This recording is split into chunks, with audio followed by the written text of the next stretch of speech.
अशी बातमी आहे महादेव बेटिंग ॲप प्रकरणामध्ये ईडीकडून कारवाई सुरूच आहे आणि या प्रकरणी बॉलिवूडमधील एका प्रोडक्शन हाऊसवरती ईडीनं छापा मारल्याची माहिती सूत्रांनी दिली आहे। अंधेरीतल्या कुरेशी प्रोडक्शन परिसर आणि इतर 5 ठिकाणांवरती छापे मारल्याची माहिती मिळाली आहे। या प्रोडक्शन हाऊसला चित्रपट बनवण्यासाठी महादेव ॲपचे प्रमोटर सौरभ चंद्रकार आणि रवी उप्पल यांच्याकडून पैसे मिळाले होते आणि कुरेशी प्रोडक्शन मोठ्या बॉलिवूड स्टार्स सोबत एक बिग बजेट ऐतिहासिक चित्रपट सुद्धा बनवत असल्याची माहिती मिळते। तसंच एक प्रादेशिक चित्रपट सुद्धा बनवत असून तो इतर भाषांमध्ये डब केला जाणार असल्याची माहिती मिळाली आहे।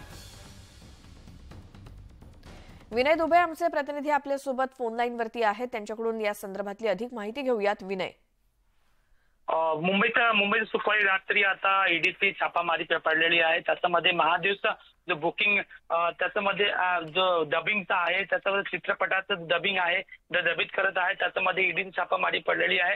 आता अंधेरीचे रात्री शुक्रवारी रात्री आता ईडी छापामारी पडलेली आहे। इथे आता छापामारी सूत्र दिल्यानुसार चित्रपटांनी बनवत आता अनेक भाषांनी ते डबिंग करत आता मार्केटमध्ये त्याच्यामध्ये छापामारी पडलेली आहे।